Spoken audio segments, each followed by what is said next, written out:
Hi, I'm Carol Ann Ford. I played Susan in Doctor Who. And I've been listening to the Five-ish Fangirls podcast, and it's absolutely amazing. So, goodbye everybody, and it's been fun talking to you.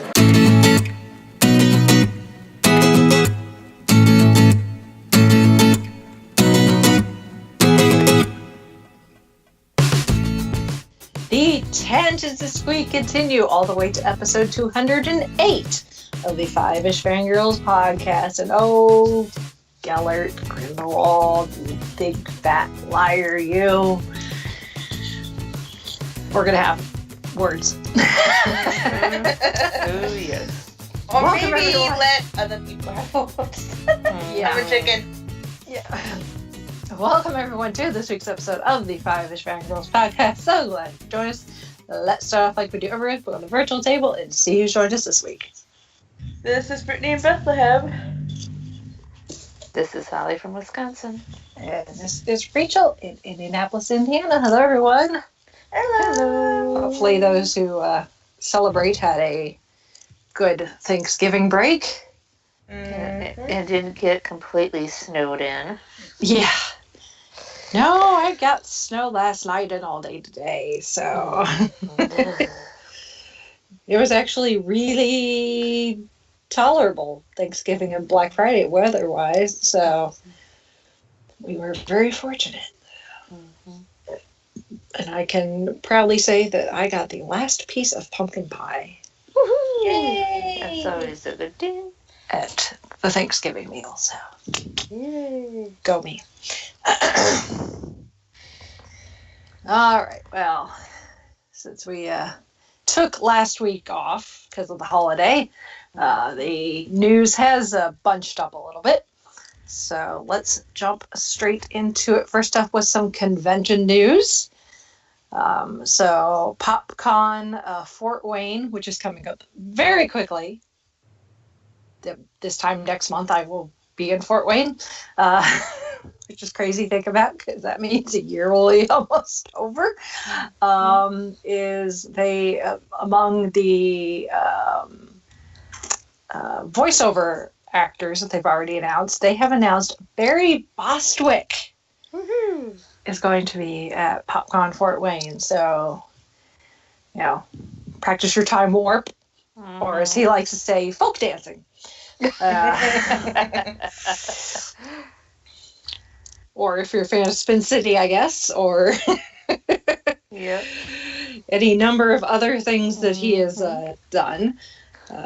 He will be at in Fort Wayne at PopCon, so that's kind of exciting. There may or may not be a Rocky Horror screening during the event. We didn't see. We did bring it up to Carl, and he's like, "Oh, that's a good idea." Like, it hadn't occurred to him.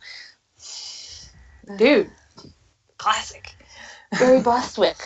Yeah. He's like, "You're going to have one of the stars there. Show the movie." Surely you can get a projector system and one of the rooms at the hotel and call it evening. So, and then Planet Comic-Con, which is next spring, which is one of the, I guess, kind of home conventions for the Vortex boys. They're, Harry Potter's on everybody's brain. They have announced 3 Weasleys in the forms of Bonnie Wright and James and Oliver Phelps are going to be at Planet Comic-Con. So get your Gryffindor robes and your Quidditch uniforms and wands at the ready. I might just have to find my way to Kansas City. Yeah.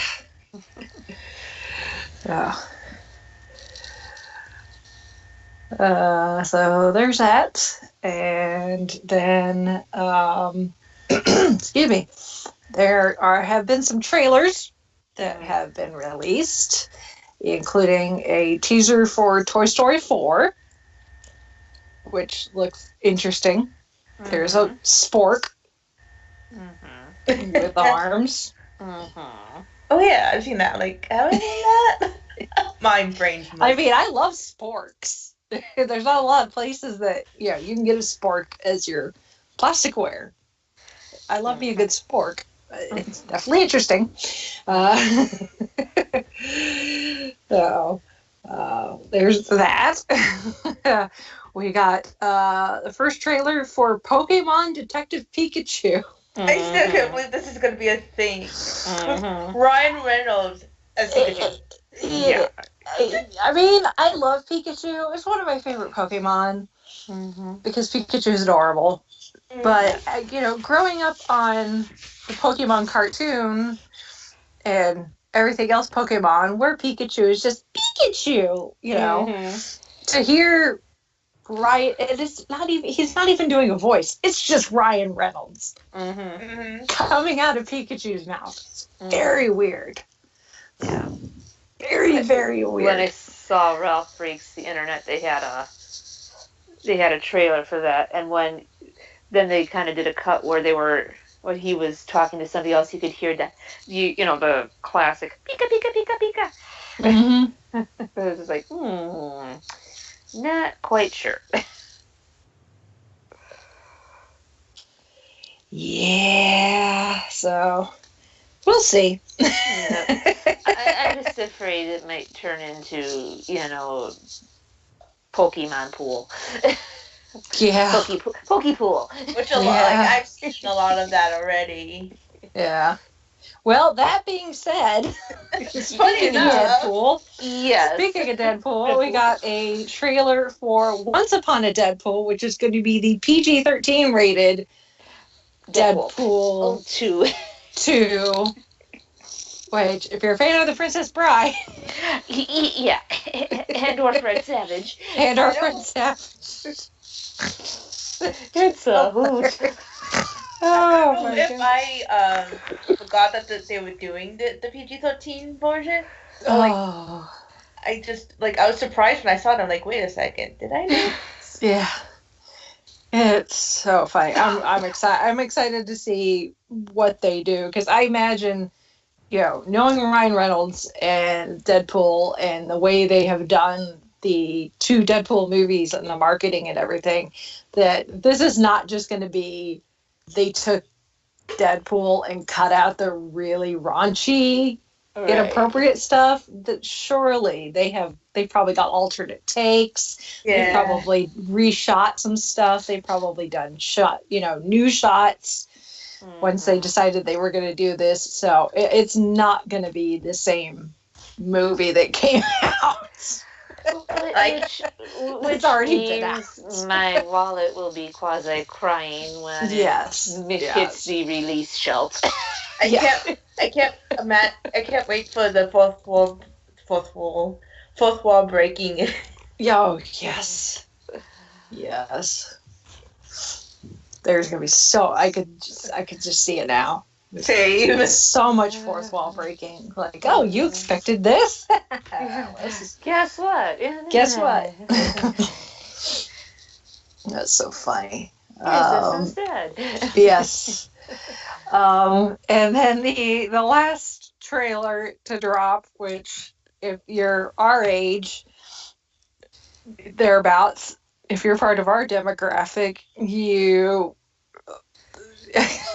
I'm going to have to put a link to it in the show notes, not just the trailer. I'm going to have to put a link to Andre's reaction video to the new Lion King trailer, because his reaction is spot on, where it's just like, you know, this is one of my movies from my childhood. It's like, how dare they do this? But at the same time, I really want to see it. At the same time, I don't. And at the same time, I do. And he's like, I'm so conflicted. And he's like, oh my goodness, I'm going to have to relive the trauma of Mufasa dying again. And this time, even better animation quality.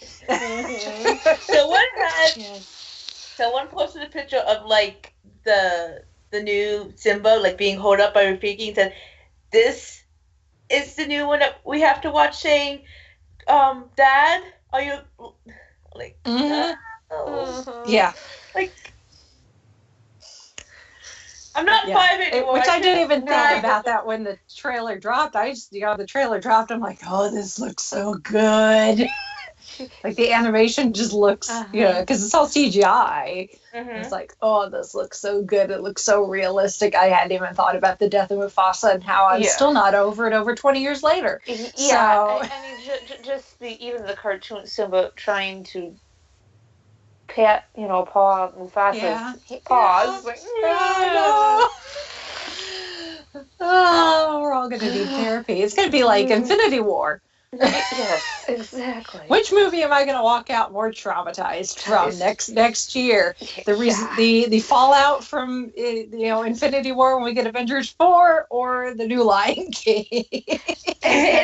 We know more. Because I'm not going to go see the new Dumbo. I'm sorry, I can't do Dumbo. Dumbo makes me cry. Yes. I haven't even watched the new trailer.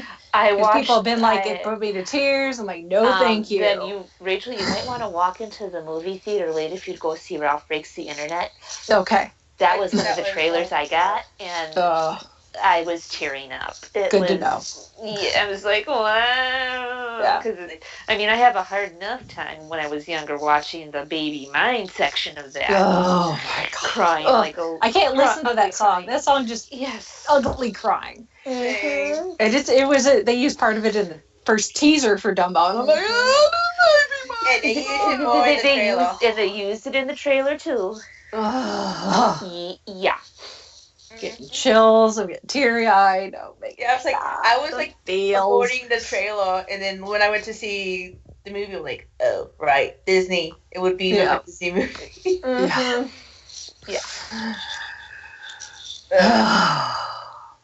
So, Disney, and you're traumatizing.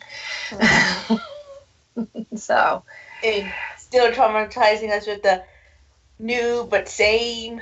Yeah. We know what's going to happen, more or less, because we know the original. Yeah. At least when we get the live action Aladdin, we'll get some humor. Yes. The genie and everything. That's happening. Moms like Phoebe who stopped the tape before Old Yeller ended. Yeah. It's like, not all Disney movies have you ugly crying. But most of them do. Yes, there are a few.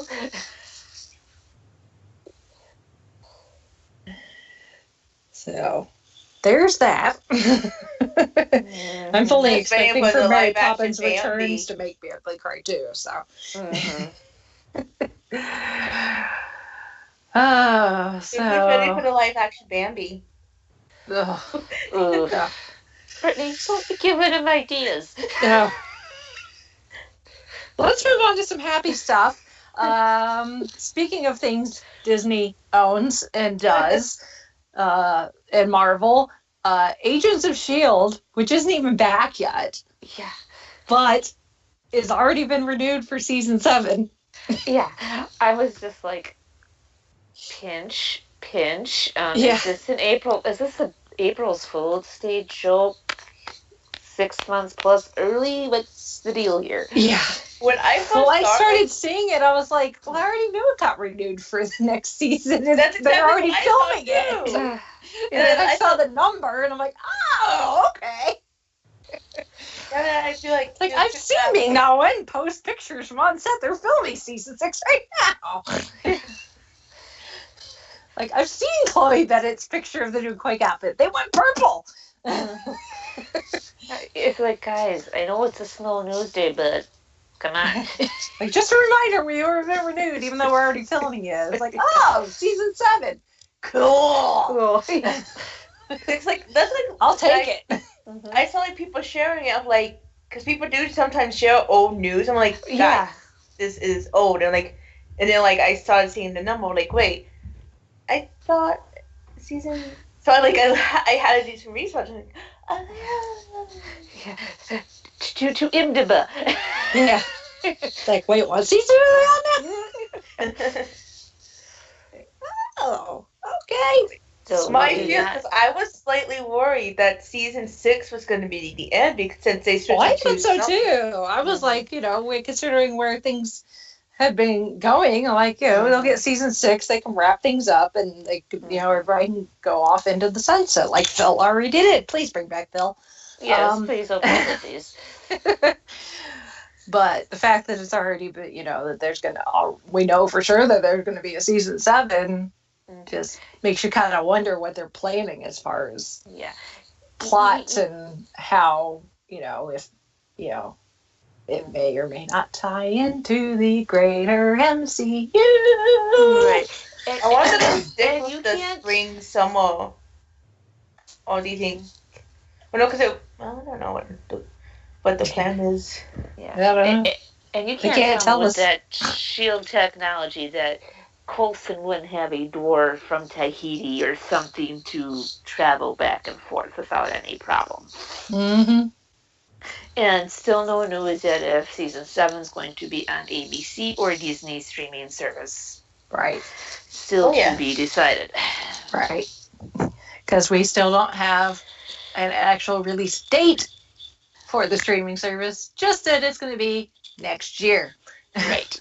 They've said definitely 2019. Still no pricing. Still no exact release date. Yeah. And do you have a name for it yet? Yes. We do? It's not anything exciting. Yeah. I don't remember what it is because it's like Disney Plus or something like that. Something very, it's not necessarily rolls off the tongue, like Netflix or Hulu, I don't know, like, I mean, I'm not. It's like, come on, Disney, that's the best you could come up with?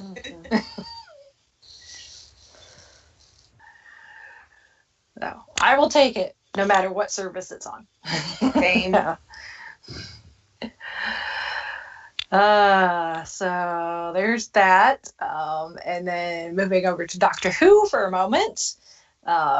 You don't have to worry about making sure you're in front of the TV with the BBC or BBC America, depending on where you live, Christmas evening, because there won't be any Doctor Who, or at least not New Who. They're actually going to be doing a marathon, I think, between Christmas and New Year's. I think I saw that somewhere. But there won't be any New Who. You're going to have to wait till New Year's Day. So our quote-unquote Christmas special is now going to be on New Year's Day. So the episode synopsis that has been released by the BBC is, as the new year begins, a terrifying evil is stirring from across the centuries of Earth's history. As the Doctor, Ryan, Graham, and Yaz return home, will they be able to overcome the threat to planet Earth? Dun dun dun. Ooh. Intrigued. Because, that's the way we roll at Christmas / New Year's / Easter for Doctor Who, is that something threatens the entire planet. More often than not. Apparently. Last year's Christmas special notwithstanding, where there was no threat whatsoever. Other than me crying very loudly as Capaldi regenerated. There was the threat of me running out of Kleenex.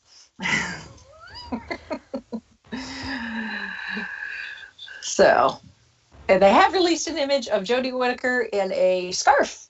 A nice warm scarf. Not at all a nod to, her 4th incarnation whatsoever. A colorful striped scarf. The Doctor's never done that before. Nope. But this time, then the length of the scarf, the stripes go the length of the scarf instead of the short way. And they're different colors, too. The stripes go the other direction.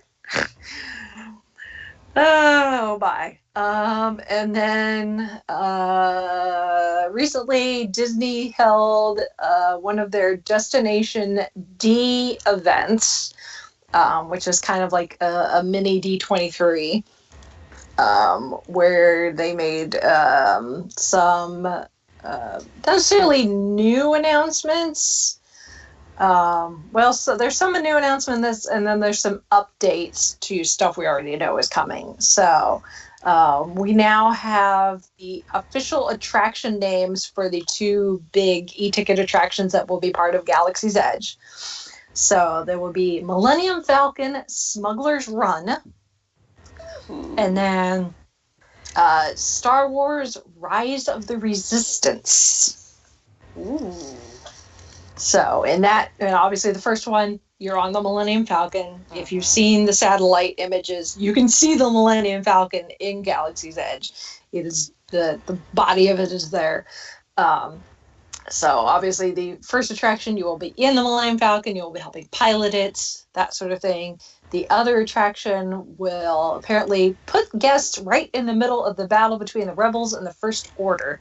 You will even come face to face with the Dark Sith Lord Kylo Ren. Because of course. And even more exciting is John Williams is composing the score, the music for what you will hear when you're in Galaxy's Edge, which is pretty awesome. And Nice. if you go to the link that we will post in the show notes, Entertainment Weekly has a sneak peek. You can hear some of the score. So, which, if you've been to the Disney parks, it's one of those things that people don't necessarily take that much notice of because they're too busy going from one thing or to the other. But if you slow down enough, the music, not just in the attractions, but just in the lands, is so immersive. And every land has got its own unique soundtrack. And I've got scores of area music. I've got a whole playlist on YouTube that's almost nothing but area music from the various Disney parks all over the world. Cool. So, the fact that, once we get to go into Galaxy's Edge, that the music we're hearing will have been done by John Williams. Mm-hmm. I mean, it's going to be exciting anyway, because, Star Wars music is iconic. But, it's John Williams. That's exciting. The Mickey and Minnie's Runaway Railway is on track to open next year as well. That's the attraction that's going in the Chinese Theater in Disney's Hollywood Studios. So that should be interesting. The Studios is going to be celebrating their 30th anniversary next year. So they will be having a celebration called The Wonderful World of Animation. It will include a new show. The new show is called Wonderful World of Animation, but it'll be a new projection show that will take place at you can see at the studios starting in May of next year. So, and Disney does projection really, really well. So, and the nice thing about the studios is they've got a lot of surface area that they can project on. When we were there last year, they did projections on the outside of the Chinese Theater and the big courtyard area. They also do projections on the Tower of Terror at Christmas time, which was really cool. So they've got a lot of things that they could do with projection, which would be really cool. So that should be fun. And then if you go over to Epcot, this has been a long time coming. But Illuminations, Reflections of Earth, which is the nighttime fireworks laser show, pyro that takes place in the Seven Seas Lagoon. Seven Seas Lagoon? Is that right? The water in World Showcase is retiring after 30 years, something like that. It's changed slightly a few times, but Illuminations has been the nighttime show at Epcot for a very, very long time.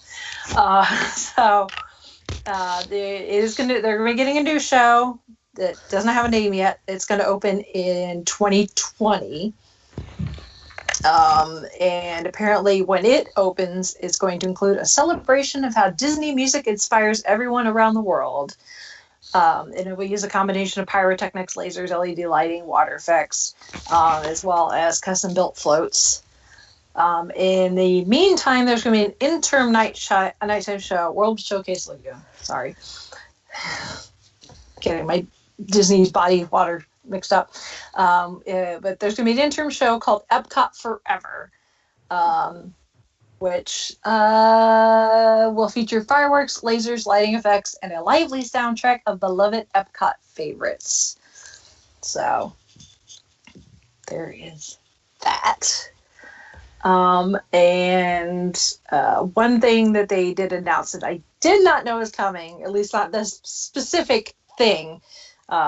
We've been kind of aware that since the change of the California version of Tower of Terror to Guardians of the Galaxy Mission Breakout, that there was more than likely going to be more Marvel stuff added to that area at California Adventure. But now Disney has released some concept art for a Spider-Man themed attraction that's going to go in at DCA, which made Lou Mangello very happy. He's going to be first in line with his web slingers and his, Spider-Man shirt to write it ASAP when it opens in 2020. So there is the news. Exciting things coming to the Disney parks. Isn't it crazy? Like, just a few years ago, 2020 seemed so far away, and now it's just like over a year and some change. Yes. It's like,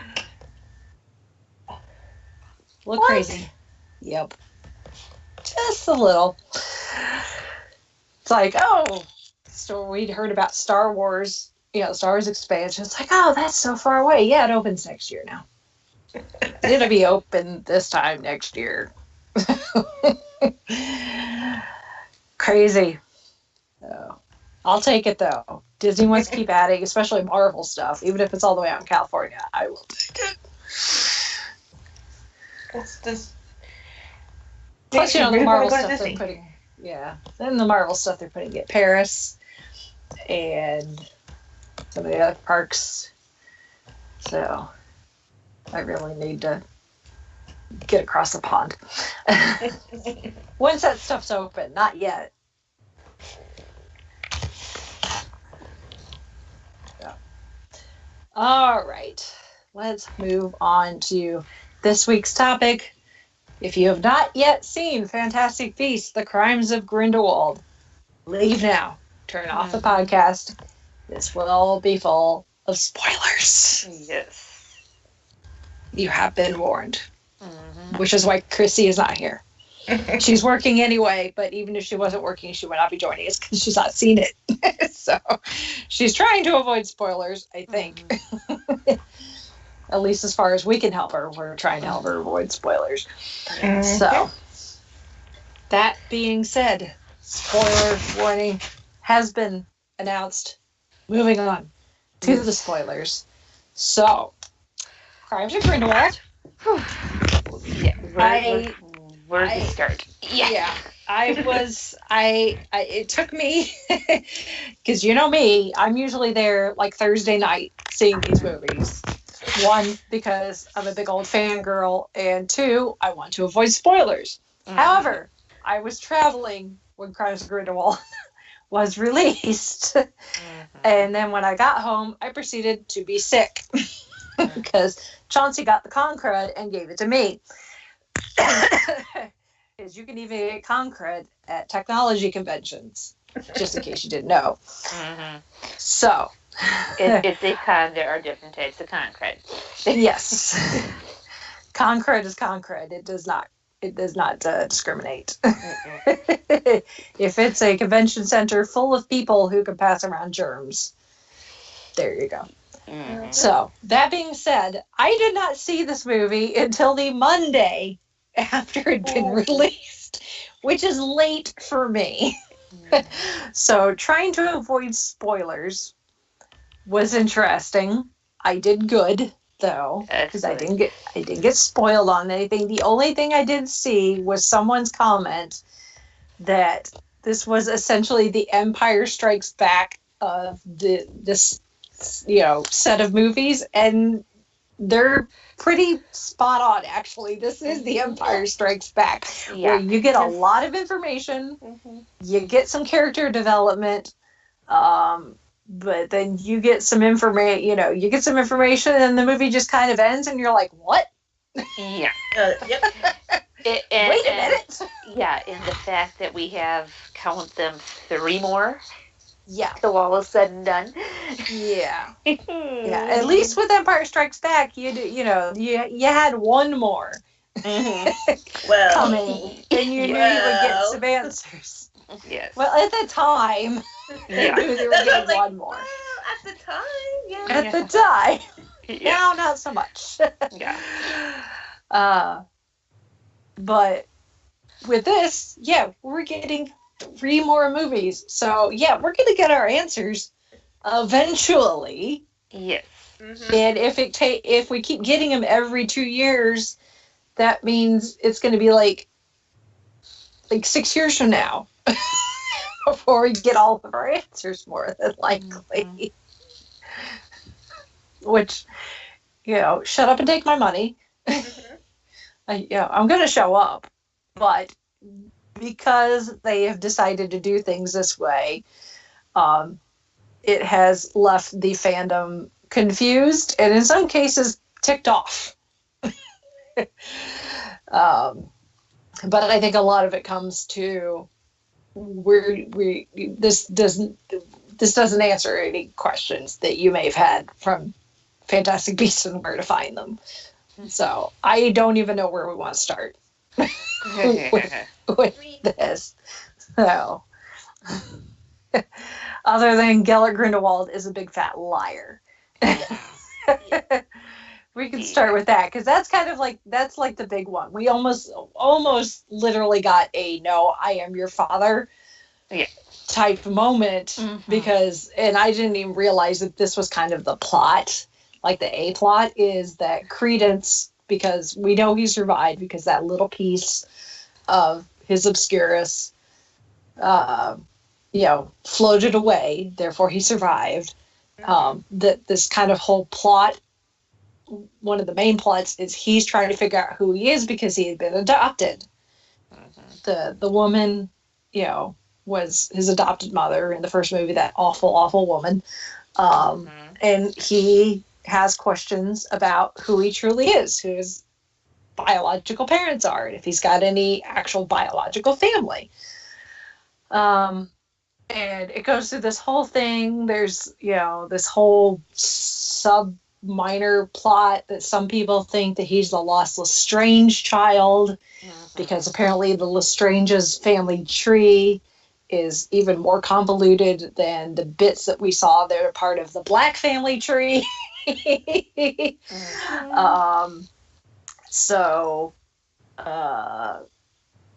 But it turns out that he's not a Lestrange, that Lita actually killed her brother accidentally on what may or may not have been the Titanic. Kind of looked like that Titanic, so may have been the Titanic.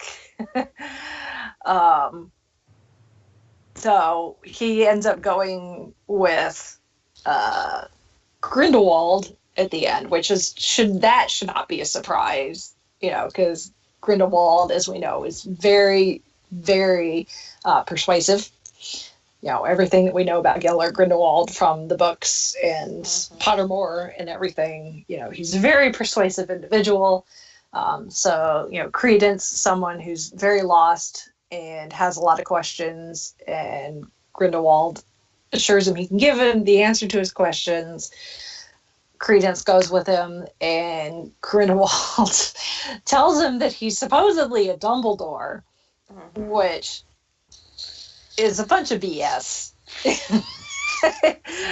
For like a part second, my jaw kind of went like, what? And then I was like, no. He's not a Dumbledore. At least he's not directly related to Albus and Albert Aberforth Dumbledore. So, because the way that Grindelwald was saying, he was making it sound like he was another Dumbledore brother, but we know the Dumbledore's family tree, at least as far as Albus is concerned, and timeline-wise, it does not add up. There's no way that Albus's mother could have had another child that would be Credence's age. Yeah. Well, then should we have the little McGonagall? Yes, which Yeah, when I was eating my dinner, I was watching the Super Carlin brothers. They just posted a video with their theory on how McGonagall could be in the movie, because according to the math, because we don't have an actual birth year for Minerva, but based on how long she says she's been teaching at Hogwarts, when Umbridge is being the High Inquisitor, interviewing all the professors, and when that particular story takes place, and other things that we know about Minerva's past, she should not have been born yet. Yeah, I was gonna say, like, well, and which, if it wasn't for that minor fact, yeah, I say minor. If it wasn't for that very major fact that, but Minerva McGonagall did not exist when this takes place, I would not have batted an eye if she had been born and old enough to be a professor at Hogwarts, even in the 1920s. I would not have batted an eye at it, because wizards and witches live so much longer than humans. That, because Dumbledore was like 150 or something, like when he died, and wizards can live 150, 200 years old easily in this universe. So for McGonagall to be, a young teacher in the 1920s and still be teaching when Harry Potter came in the mid to late 90s, 70 years later, and look the age that she did in the movies, that we've got with Maggie Smith, it would make perfect sense that she would look younger than, Maggie Smith, actually, that McGonagall could actually be quite old but look younger. So it's just for the fact that she hadn't been born yet. I think I've read that she was possibly born in the 30s. Yes, either 38 or 39, based on the math that the Super Carlin brothers did. I'll put a link to their video in the show notes as well. I will warn you, it does involve time travel. That's that's what my mind kind of went. I'm like, okay, there has to be a reason. There's no way J.K. Rowling made that big of a mistake. Yes. There has to be a reason. Yeah. Not just for fan service, no. No. Yeah, she wouldn't do that just for fan service. If she did, it would have been maybe a different teacher. Yeah. Because somebody was saying, oh, that's a lot here. And I was like, we still have 3 movies. There's a payoff coming. Yes. Because even the script book, because he just calls her McGonagall, but in the script book, it says young Minerva McGonagall. Yeah. And J.K. Rowling wrote the screenplay, so. Exactly. Yeah. So there's no mistake. And she cares about this universe way too much to put something in just for fan service. When it potentially could make a major plot hole. Yes. So. I mean, I've heard all these. Yeah, I've heard all these complaints like, "Oh, she's gone George Lucas on us." I'm like, no, she is not. 3 more movies. That's what you gotta keep telling yourself. 3 more movies. Yes. That being said, this movie does have a lot of stuff crammed into it. Oh yes, it does. And some of the stuff that's in the trailers is not even in the movie. Yep. And for people who are debating about taking their youngins to this, as mommy, daddy, auntie, uncle, I would go and watch this first and then judge to see if the younglings are going to handle some of the stuff that happens. Yeah, this is a It is bit darker than the first one. Yeah, I mean, sure, they've seen Deathly Hallows 1 and 2. I think this is a little bit darker than even that. But then that's just me.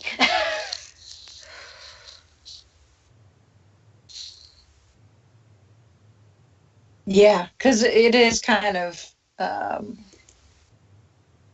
dark. Mm-hmm. Like this picture, getting closer to the big battle between Dumbledore and Grindelwald of 1940 something. I don't remember the exact date, but it's going to get darker. Mm-hmm. Yeah. Yeah. I mean, just when they pull up to that house and then you see those two flashes and all of a sudden a hearse pulls and two caskets come out, it's just like, okay. Yeah. And then a few minutes later. Yeah, with the baby. In the baby's room. Yeah. Grindelwald said, we're not cruel, or whatever he said, we're not whatever. And then all of a sudden you hear the baby. Uh-huh. And then they go into the baby and like, don't you do it. Don't you do it. And, well, he didn't do it, but he it was done. It was done. Yeah, he had one of his lackeys do it. And I don't know if later on if we're going to find out who that family was that owned that house, if there's something important to that, why they chose that house. Yeah. In particular. Yeah, because he doesn't do anything just because. Everything is calculated. Yeah. So. And I have to say that, you know, controversy aside, you know, the casting of Johnny Depp in this particular role, and people, you know, getting their feathers up in a ruffle, wanting him to be recast after, you know, accusations were set against him, but then, you know, his ex-wife, you know, he made accusations against his ex-wife. It's like, whatever, you know, blah, blah, blah. You know, but personal issues of Johnny Depp aside, he's not half bad in this role. The only thing is he, other than like the big, you know, him escaping from, not escaping from jail, but I guess escaping during transport from one jail to another. Right. Yeah. And, you know, the big set piece at the end where he's really giving a speech more than anything, he really doesn't do a lot in this movie. No. So it's, you know, for what little he did in the movie, it was good, but I wanted to see more. Yes. It's hard for me to pass judgment on just how good of he is at this character because he hasn't really done a whole lot yet. Right, because Grindelwald is kind of like Scar, where he has everybody else. He has the hyenas doing his dirty work for him. Mm-hmm. Yeah, and eventually he's gonna have to. Right. I mean, we're gonna get to that confrontation between Dumbledore and Grindelwald. Oh yeah. You know, the big fight, and that's where I think we're really gonna see the proof of the pudding on, you know, whether this was a good casting choice or not. Yep. You know, I know Johnny Depp is perfectly capable of being a really good actor. Oh yes. He's actually one of, like I said, controversy aside and all that, but he's always been one of my favorites. Like, I've always enjoyed the movies he's been in. I've used to actually have a bit of a crush on him when I was younger. Mm-hmm. I mean, even the So-So movie he did with Angelina Jolie was enjoyable.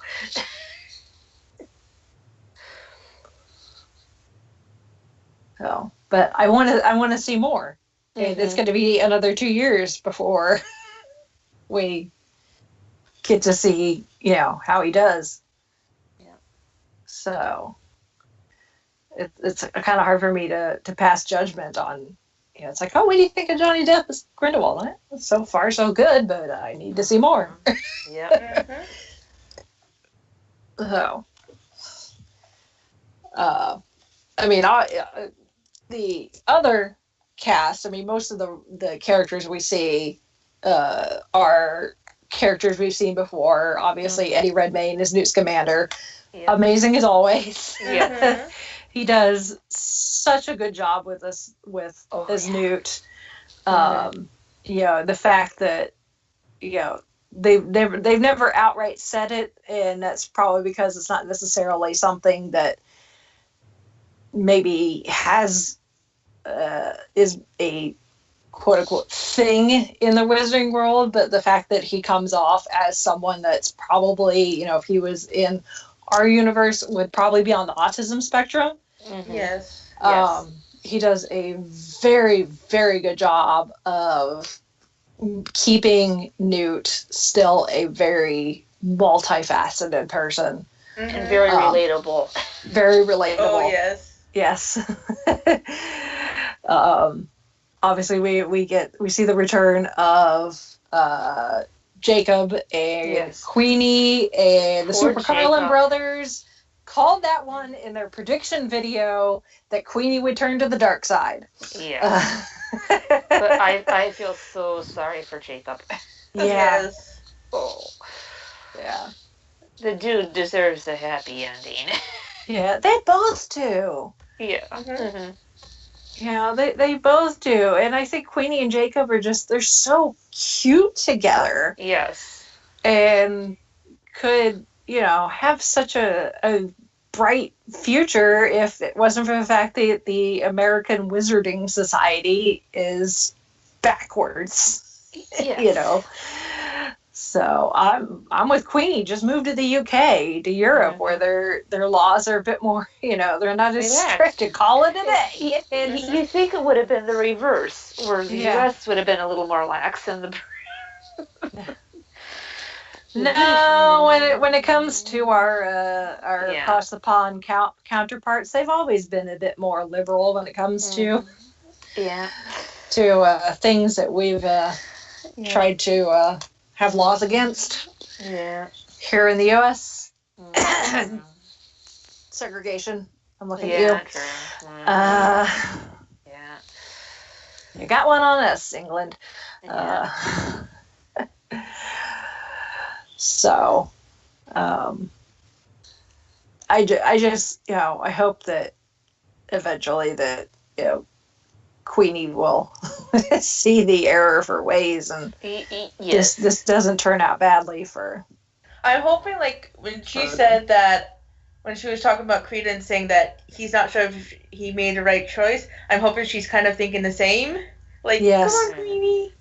Unless she's doing a very superb long con job and doing cover, I don't know though. Because those flames seem to would have been able to tell that one, I think. Yeah, because that was the whole point of the flames was to show who was genuinely going to Grindelwald and who wasn't, which is how we ended up with Lita going into flames. Yeah. So and that other guy that was very shaky about being with Grindelwald.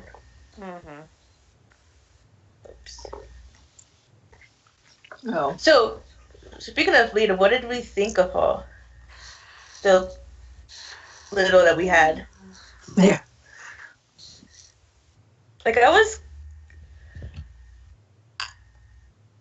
when we first heard of her in the first movie, I was like, ooh, she's Lestrange, but I didn't want to be that person. Ooh, she's somewhat related to Bellatrix, even though Bellatrix not even alive yet. But I didn't want to be Bellatrix married into the Lestranges. So. That is true. But her husband was just as bad. Yes.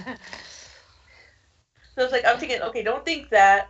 Mm-hmm. And once we started getting the trailers and the theories for this one about how she was possibly with Newt during the school, and now with these sis, I'm ooh, is that gonna get awkward? Yeah. And then she ends up engaged to Newt's brother instead. Mm-hmm.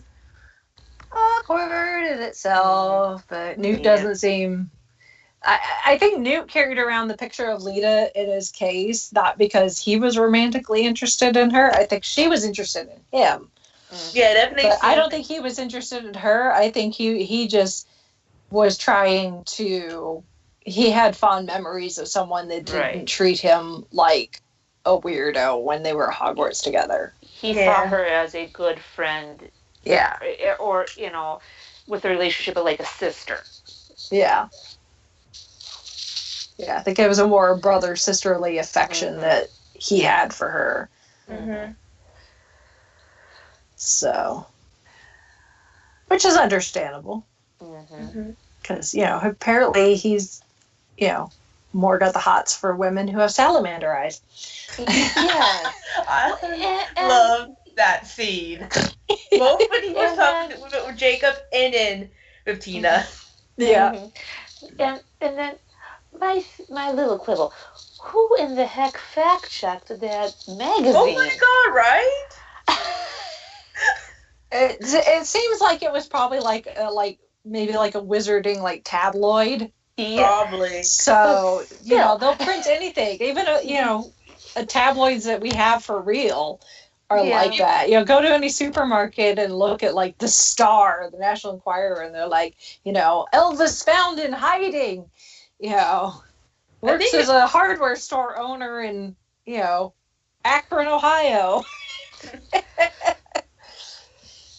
It's kind of the first thing I thought was is this person who wrote this, was this person related to Rita? Yeah. Yeah. Yeah. Maybe it was Rita Skeeter. I don't know. How old is she? Oh, we don't know that, do we? Yeah, we don't know how many backdoor deals she made to keep her youthful appearance. So who knows? Maybe it was Rita's mentor. Yeah. when she got into journalism. Here, sweetheart, let me teach you the ropes. Yes. I wouldn't put it past him, actually. If that's not what you were going to go with that, you can have that one. Mm-hmm. Yes. You can have that one in exchange for invites to the red carpet for the next one. Yep. All the next ones. All the next ones. Yes. Oh, not headcanon accepted. Accepted, yeah. What did we think of the creatures? I love the new nifflers. I love the baby nifflers. They're so cute. I love this. If the chef babe went off and it was yelling. Yeah. Well, and then you see the light going on and off, and I'm just and I'm getting flashbacks from Bohemian Rhapsody. Yeah. I'm like, wait a minute. Who are we signaling here?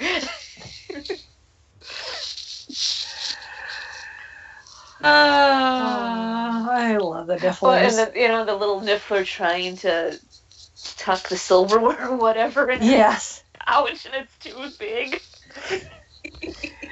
I love that the nifflers were trying to steal stuff from the place that they live. Why? Yes. You live here. Mm-hmm. You have access to all this shiny stuff whenever you want. Yes. Well, this is your home. Well, and then we know the nifflers can pick the locks. Yeah. Supposedly, because what's her name was supposed to be keeping guard. Yeah. Bunty. Bunty, yes. Yes. Well, and then the Chinese dragon thing, that was... Yeah. I still can't pronounce that properly. I can't either. But I love what it... how they were able to tame it with the... little cat toy thing. The cat toy thing. I was like, oh, that's cute. It's just a big old kitty cat. Newt's in the middle of the street. There's this giant lion dragon thing barreling down on him. People are standing there looking at him like, oh my god, he's gonna die. And breathing fire to boot. Yeah, breathing fire. It's barreling down on him. He turns around. He's got a fuzzy thing with a bell on his stick. I'm just like, okay, this could go very well or this could go very bad.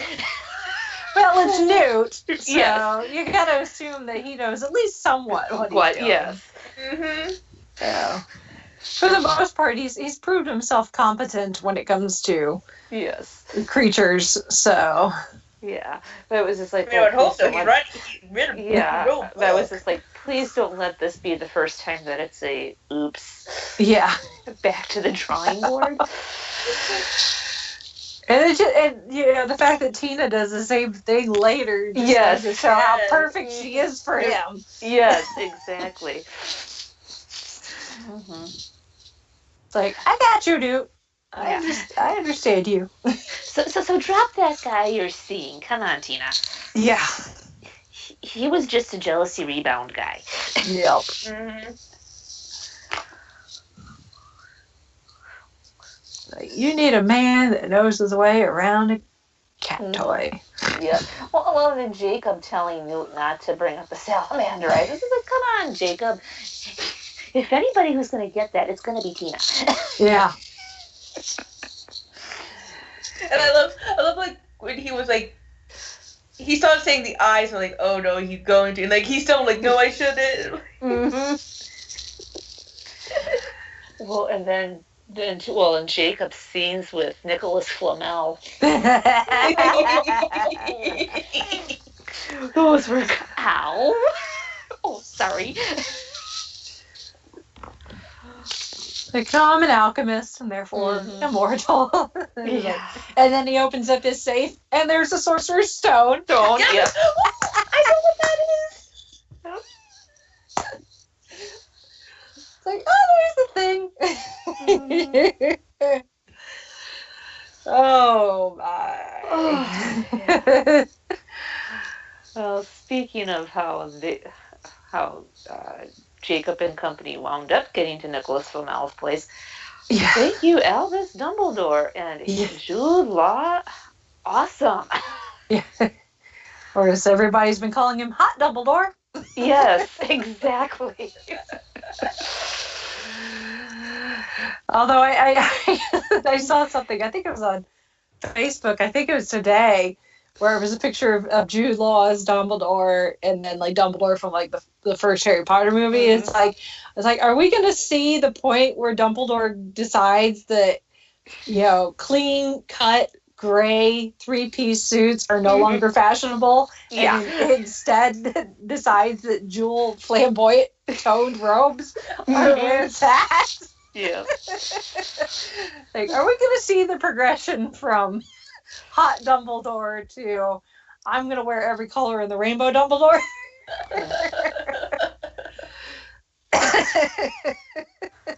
We might. I hope so. I hope we get the end of the last movie. We get like a flash forward or something to see how our characters are doing, and Dumbledore is now like, I don't need suits anymore. I'm headmaster of Hogwarts now. Bright purple. It's where it's at. Yeah. Or who knows, maybe that was his way of thumbing his nose at the ministry, and then the ministry's like, oh, he's wearing robes. We'll take a page out of his book and do the robes. Maybe it's his way of going, oh crap, what's the Minister of Magic's name when Shacklebolt? No. Crouch? When the not books Fudge. yeah. Fudge, yeah. Cornelius Fudge. I wonder if that's Dumbledore's. Yeah, I wonder if that's Dumbledore's way of saying, Fudge, I will see your lime green bowler hat and raise you. Yeah. And the thing, what is it with bad British guys and the last name of Travers? Because there's been a theme. Because there was a theme in Buffy. Watcher guy, bad guy, last name of Travers. No. Ministry of Magic, Travers, and then I think there's another series somewhere that another last name of Travers, wreaking havoc. It's just like I think in the Harry Potter era, there's the Travelers. Yeah. He might be a Death Eater too. I don't remember. Yeah. I think so. Yeah, but I know it's just like, okay. So basically, you're saying like if we ever meet a British person with the last name Travers, run away. Yeah. No offense to any British people whose last name is Travers, by the way. Sorry. Yep. I'm sure you're a really nice person, but your family name does not have a good reputation in fiction.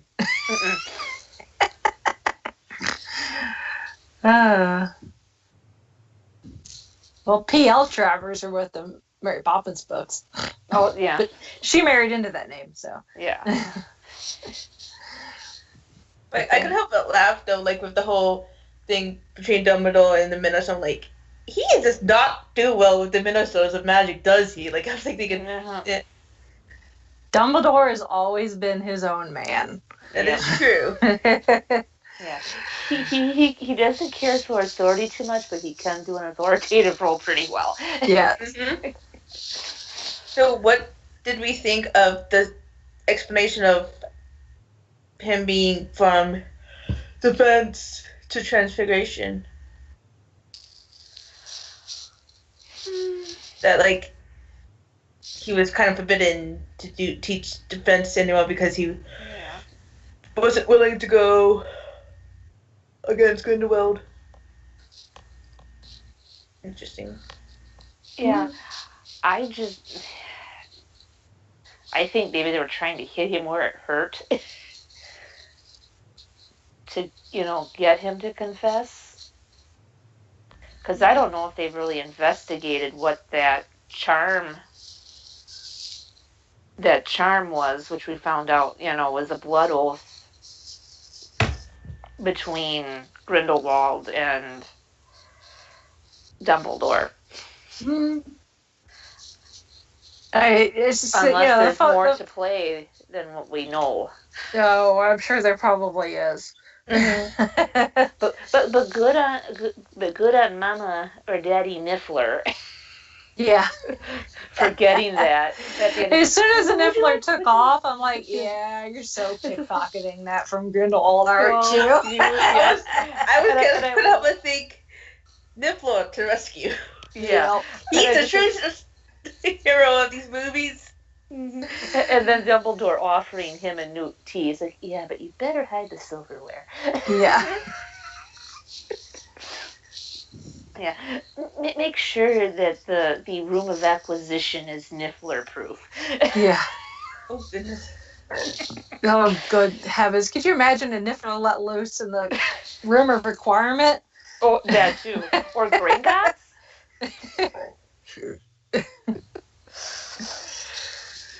Never be the same again. Oh, no. Although I guess it depends on what version of the room of requirement you got.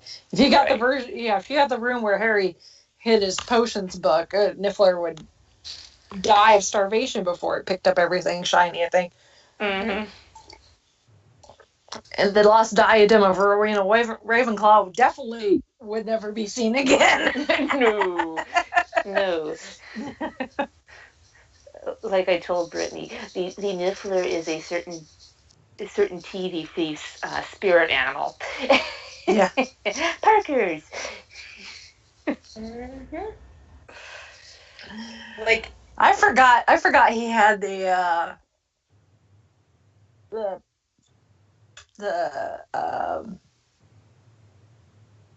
oh crap, the little tree thing. oh, Pickett. Pickett? Yes, Yeah. I forgot he had Pickett with him when they got locked up in the. Yeah, because he One picked the guy's, lock. and they're like, I was like, oh, how are they going to get out? Because their wands are out there. And then it opens. I'm like, oh, yeah. And Jacob yell. I love Jacob yell. Yeah, it's just like, oh yeah, this is something about a rescue attempt or something like. Yeah. To paraphrase the 10th Doctor, worst rescue ever. Yeah, really. See.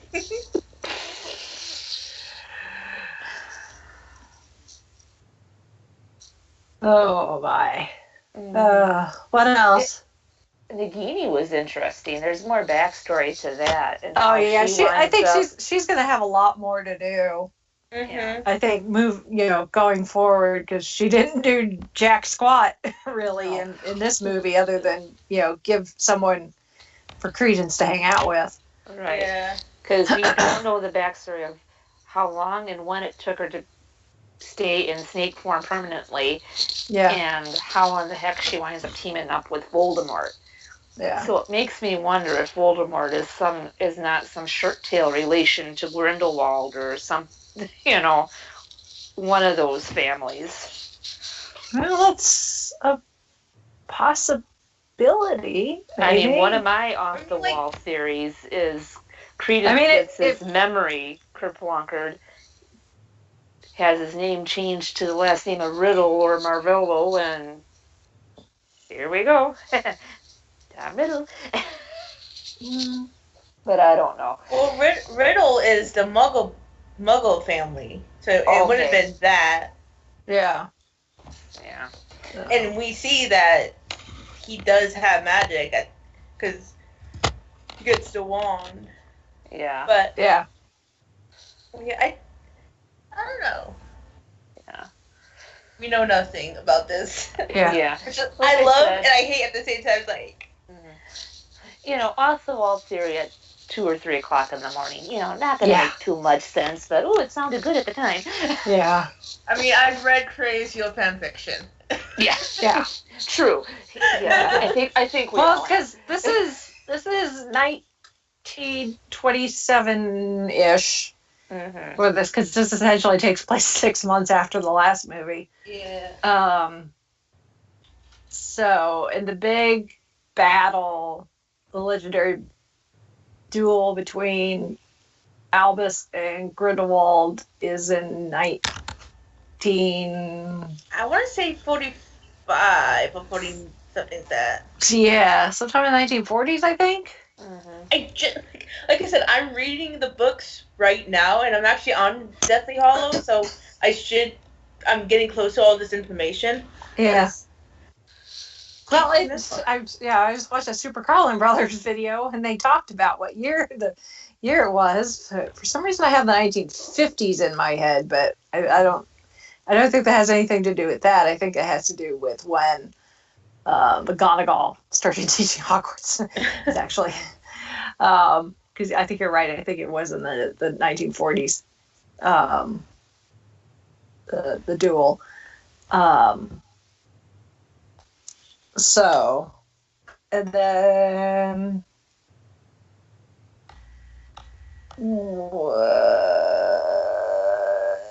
what year was Tom Riddle born? I want. Tom Riddle. I don't remember now. So many dates. I'm not good with dates.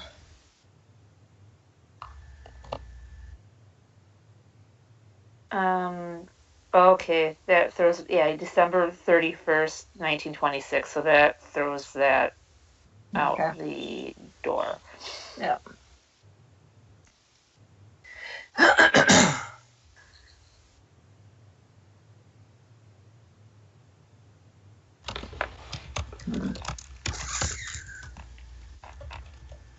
I'm just wondering, if potentially.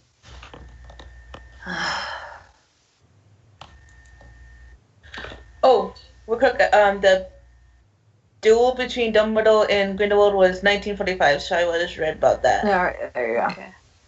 I got a date right. Go me. Every now and then, something will stick with all the fandom knowledge we have in our head. We're good conversationalists. Don't ask us to a trivia night because we can't come up with the stuff on the fly. Yeah. Or we can, but then we doubt ourselves. Yes, exactly. Oh, listen to this. Tom Riddle, as in Voldemort, graduates from Hogwarts School of Witchcraft in 1945. Ooh, interesting. And then that's... So I wonder if maybe the Fantastic Beasts movies could go beyond just the duel between Dumbledore and Grindelwald, but go into the early years of Voldemort as well. I mean, that's possible. I mean, that could be why the genie came up.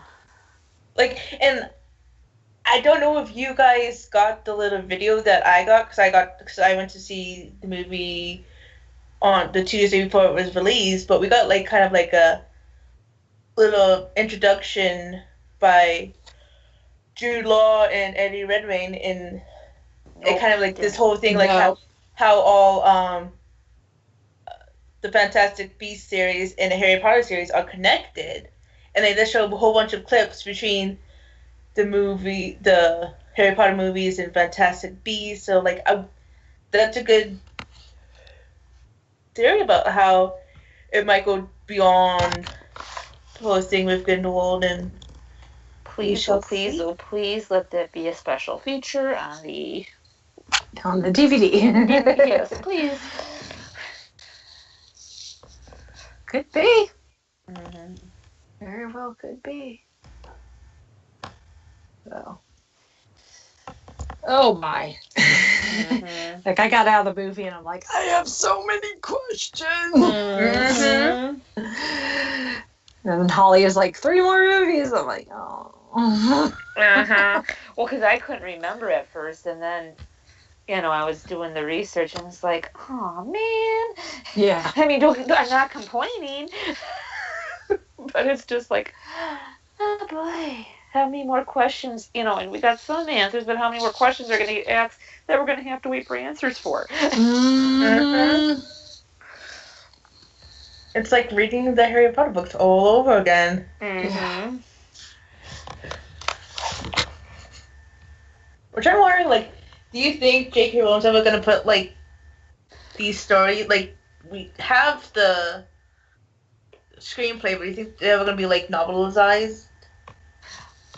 I would love to see it just for the fact that I think she could do more of a deep dive. Mm-hmm.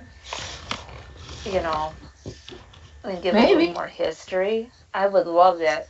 Or if she's not going to do that, something with the Marauders and James and Sirius, Lily, Snape. I mean, sure, we got little glimpses here and there, but I would love some of that. Saying like that's like I can't tell you how much fan fiction I read just on like the Marauders. Like Oh, I believe it. Insane, like. As much as we know, we don't know a whole lot. Right. Give us what we want.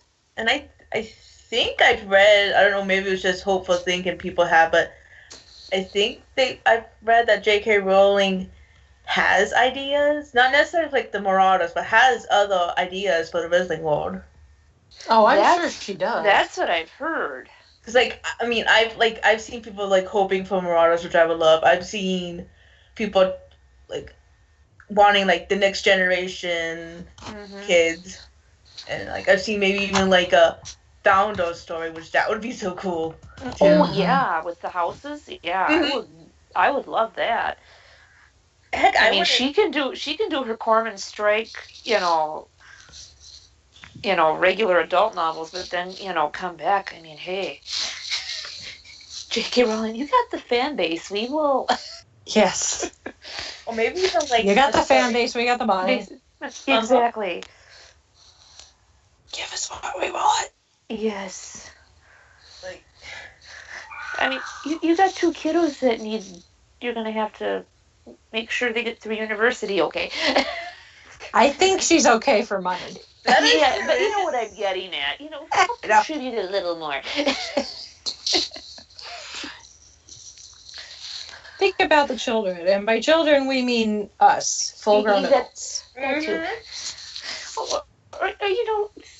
We're helping contribute to your fund to buy you a nice little private island somewhere when you do decide to retire. Yeah.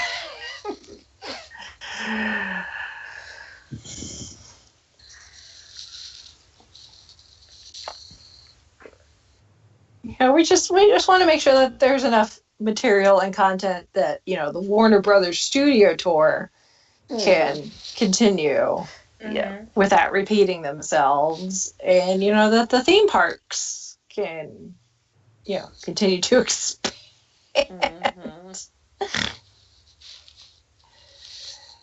Do you pick up what we're putting down?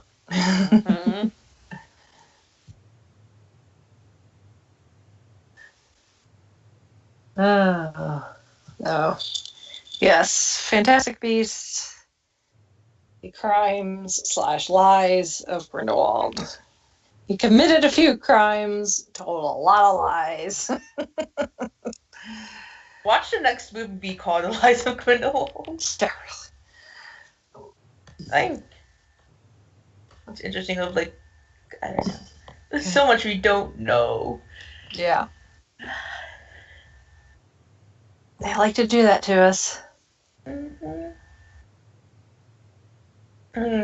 We do have two.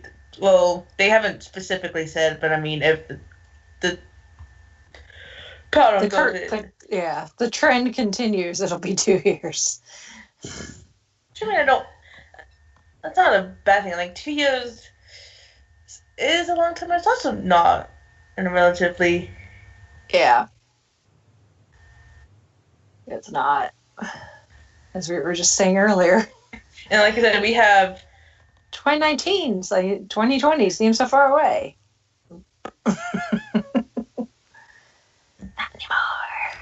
anymore. Oh. And we have like these 2 movies in the Harry Potter books, plus tons of fan fiction to hold us over. Mm-hmm. Fine. Maybe. Go back to the theme parks.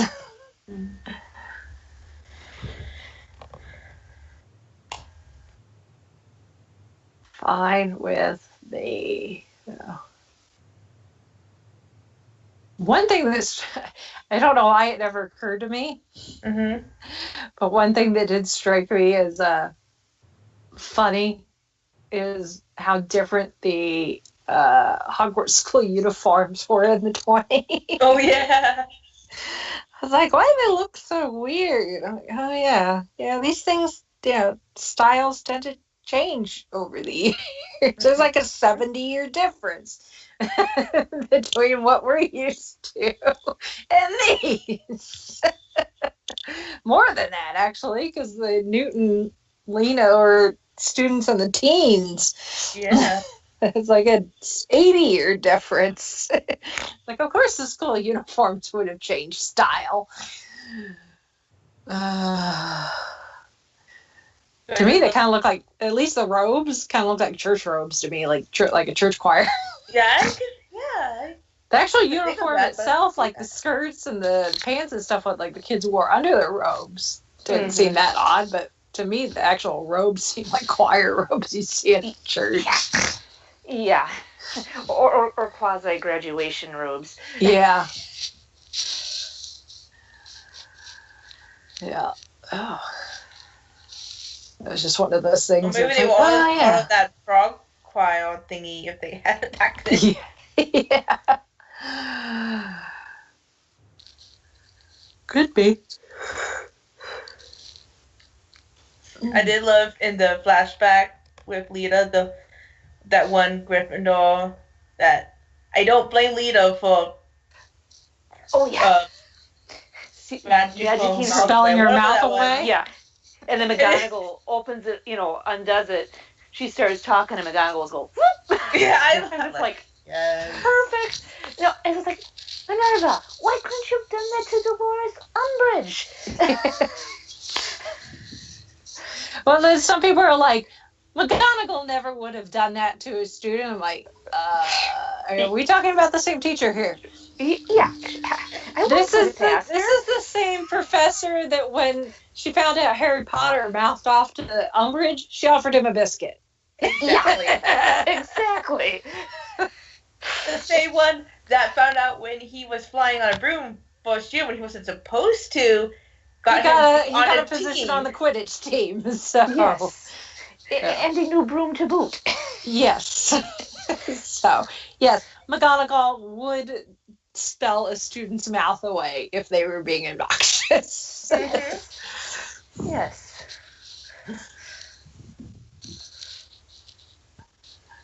I mean, she can be strict, but she also.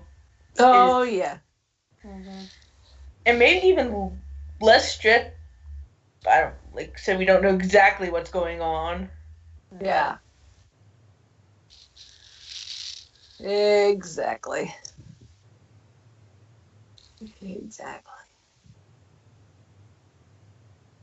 Oh my. Anything else? Not that I can think of at the moment.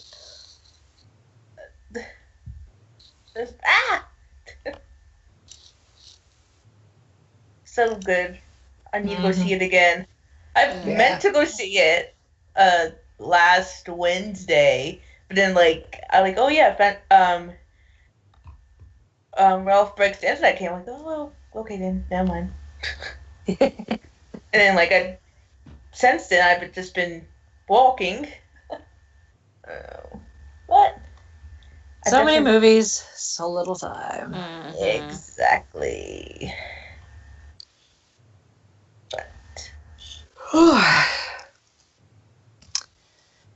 Well, dear listener, if you want to join in our conversation, if you too saw the Crimes of Grindelwald and want to give us your 2 cents or 2 newts, as long as a niffler has not stole them from you,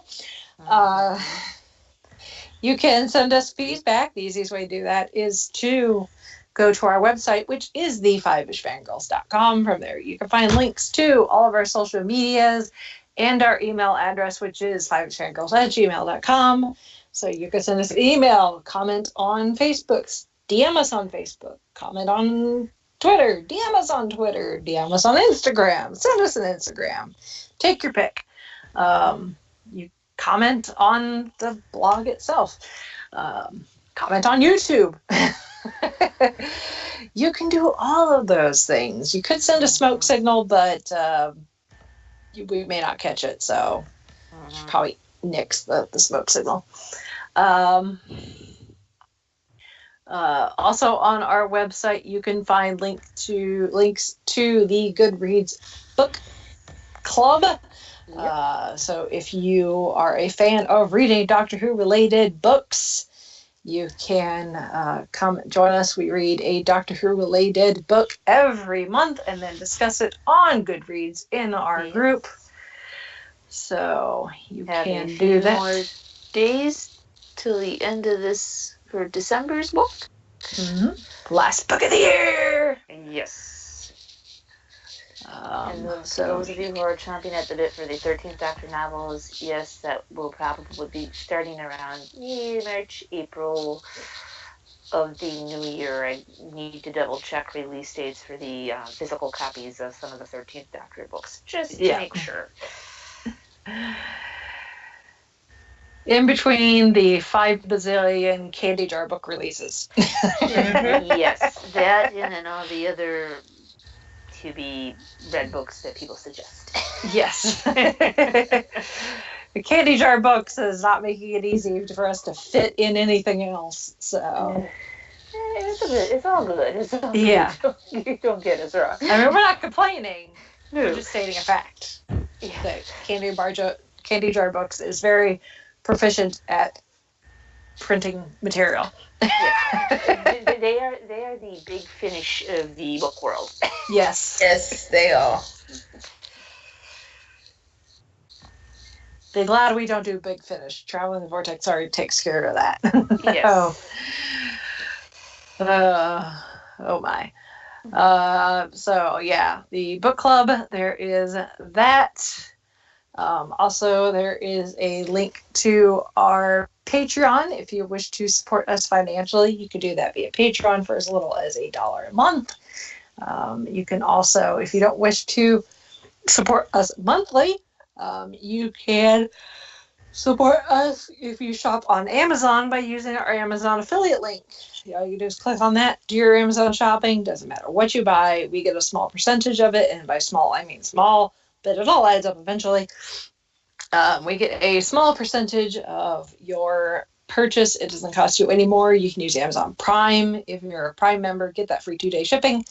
And we get a little bit of financial support, especially right now, because a lot of people shop online for the holidays. So if you're shopping on Amazon, think of us before you go and check out your basket. We greatly appreciate it. Thank you. And then there's also the link to our merch. It's always in the show notes. I need to make a new button for the website for our merch. It's on my list of things to do, but it's always linked in the show notes. And you can buy shirts with our logo on. In fact, I just bought a new shirt to take to PopCon Fort Wayne. Nice. It's December, or it will be December, and it'll be cold. So I got a long sleeve shirt to take with me to PopCon Fort Wayne to wear. So there is that. So, and if anything else, please, if you think about it, rate, review, and subscribe on, well, obviously if you're listening to us, you probably subscribe, but leave us a rating and review on iTunes. That helps as well. So, all right. Well, with that, I think we're done for this week. We'll have to discuss the schedule once we finish recording here. Yeah. Christmas is coming. We don't have Doctor Who Christmas special to talk about, so that's going to throw a little wrench in potential schedule. But we'll, you guys don't need to worry about that. We'll worry about that. So, in the meantime, we shall sign off for this week. This is Brittany and Bella saying goodnight. This is Holly from Wisconsin saying good evening.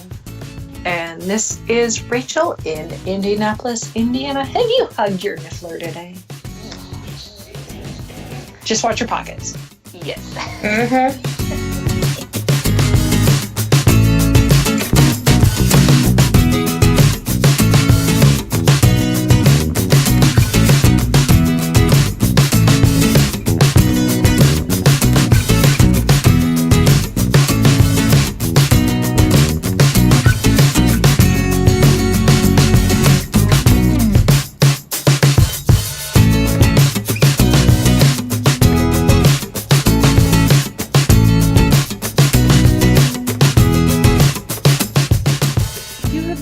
To the Five-ish Fangirls podcast. You can find more episodes and information at thefivishfangirls.com. Any and all books, movies, games, and any other forms of media mentioned are owned and operated by the respective copyright holders. No copyright infringement is intended or implied. If you wish to support the show, the easiest way is to leave us a rating and review on iTunes. More ratings and reviews will make it easier for others to find the show. If you wish to support us monetarily, you can do so at patreon.com/5ishfangirlspodcast. All money goes towards fees and equipment to keep the show going. For official Five-ish Fangirls merchandise, visit redbubble.com/people/5ishfangirls. We love hearing from our listeners and encourage feedback. You can email us at fiveishfangirls@gmail.com.